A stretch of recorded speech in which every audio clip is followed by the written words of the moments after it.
Good evening and welcome. Welcome to the Inspired Leaders Network. Let's put it to the test, shall we? Let's put it to the test. Let's put it to the test. We've got some guests here who not only are not from London, are not from England, not from the UK. Some views. I think we're going to come back to David in a moment because I think there's a little bit of a question that I'd like to put to you. But let's just take it on face value. New York, Bloomberg, Giuliani, big figures, took on some really big issues and effectively sorted them. We haven't got those big characters, David would say. Is that important? Is the role of mayor vital to the vibrancy of London, the brand that's London? Barry. Well, I'm a returning officer in the election,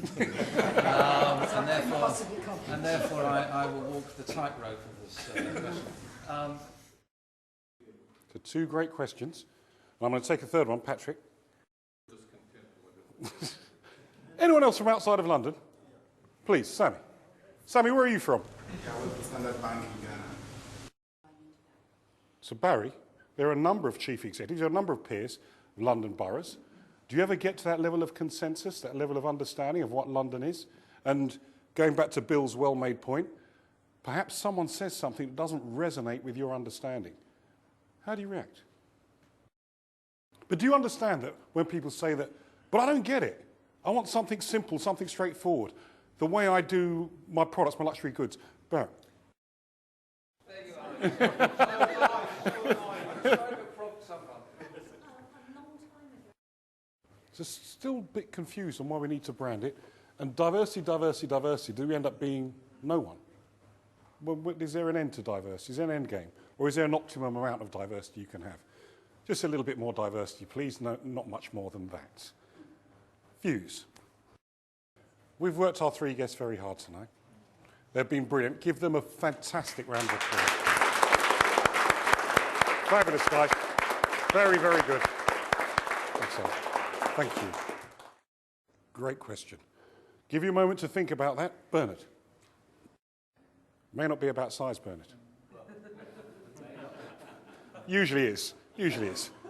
Let's see if we can add some spices. There's some good points there. London's arrogant. Hey, just before you start, Nick. Now, everyone's been very British and polite tonight. No one's really had a go at London. I'm looking for the London rant. Who's going to give me a London rant? Please prepare your London rant now.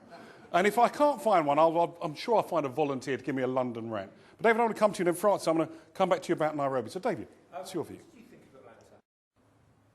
And just before we do, Laura, Francis, I'm going to position you. That was a great question, but it deserves a question back. You're from Nairobi. You've been in Nairobi recently, a city that's been torn apart. How has that brand been affected? Let's go to Laura and we'll come back to you. Laura. There's some linkage between the three. So are we at our best in times of crisis? No crisis, no London. We're hearing that perhaps the Olympics, if it goes horribly wrong in Beijing, what's the implications for London?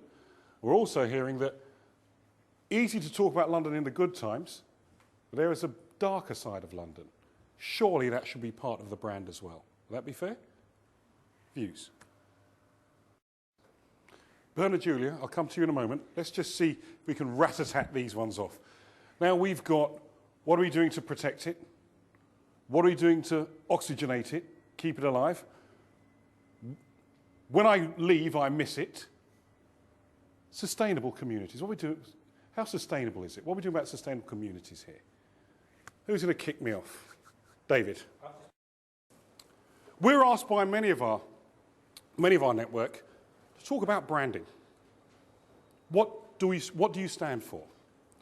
And in a world of massive global overcapacity, what you stand for means everything. If we've had a look at every single sector of business we can find, and every single sector we can find is suffering from overcapacity. That means that discerning customers now have choice. And if ever there was a time that you needed to know what you stand for in a world of increasing commoditization, in a world where everybody is cheap, in the old world we were taught, try and be the best.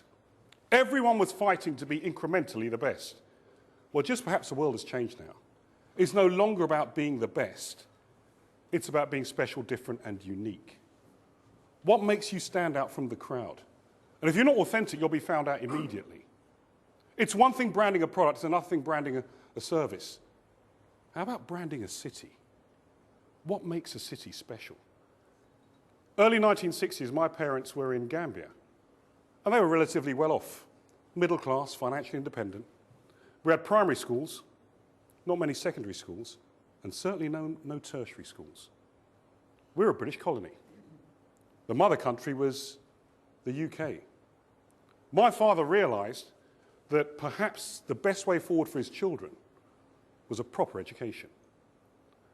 They lifted everything and came over to the UK for that dream of the tertiary education. They didn't realize how tough life was going to be. London of the 1960s isn't London of today. They were instantly impoverished. If you think the cost of living is high now, imagine coming from Gambia. It was so tough. We grew up in Harlesden, northwest London. Perhaps not the destination choice. And when I last looked, it still wasn't up and coming. But we're waiting and we're patient. Now, we lived in a two-bedroom flat, and upstairs we had a Welsh couple, Mr. and Mrs. Wiltshire. Their kids had grown up and left home. They rented out downstairs, and they were fabulous to Mum and Dad. Mum and Dad knew nothing about life in London. We lived in an environment where unemployment in our area was 30, 40%. 60% of the population was non-white. The schools weren't the best. The housing wasn't the best. It was a tough old place. Every summer, the Wiltshires would rent out their spare room upstairs, and there'd be a sign in the window that would say, "Room to let." No blacks, no Jews, no dogs, no Irish. And my mum and dad would stand in front of that and burn. But they were subservient, they were deferential, they came from a place where they didn't think it was their place to argue or challenge. I remember standing there, seeing how Dad felt, and saying to myself, that would never happen to me. When I tell that to my kids today, they think, God, Dad, you're ancient. How long ago was that? Well, it was in our lifetime. And in our lifetime, London is a completely different place. Perhaps one of the most progressive cities in the world. Perhaps one of the most cosmopolitan cities in the world. Perhaps the financial capital of our world. How have things changed so quickly? And in actual fact, does the branding meet the reality? How do you go about changing something as big, as amorphous, unmanageable, difficult, 7.7 million people? How do you go about managing that? One of our network members has flown in from Accra, Ghana, to be here for this session.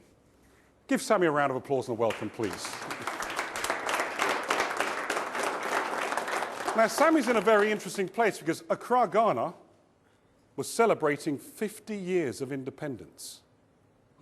And I was there late last year and earlier this year. It's a fabulous place, and they really know how to celebrate. They also held the African Nations Cup in January and February of this year. As a Chelsea fan, thanks a bunch, guys. But the celebrations are over. Accra hasn't changed. The branding hasn't changed. The global understanding of Accra hasn't changed. Opportunity lost? What could have they done differently? Two experts today who are going to help us perhaps decode this, decipher this. Branding a city. We've got Barry Quirk, Chief Executive of Lewisham. Now, they've seen some changes. What's life like on the ground in Lewisham? Does it really benefit from everything we've said about London? Or is it in splendid isolation? What's life like there being a chief executive? We'll come to Barry shortly. First of all, we've got a branding specialist, Laura Haynes, who works for Appetite. Laura's been branding cities for some time. Some in Canada, some in Europe. Has lots and lots of knowledge. Now, just before I get my guests up on stage, a couple of things. Chatham House here tonight. What's said in the room stays in the room. Just for tonight, we're interested in leadership, but perhaps not London's mayoral leadership. If you want to know those details about Ken, Brian or Boris, come and see me in private later. I have lots to share. But for the purposes of the evening, can we keep this down to London? And please give a really warm welcome to Laura Haynes. Laura, come and join me, please.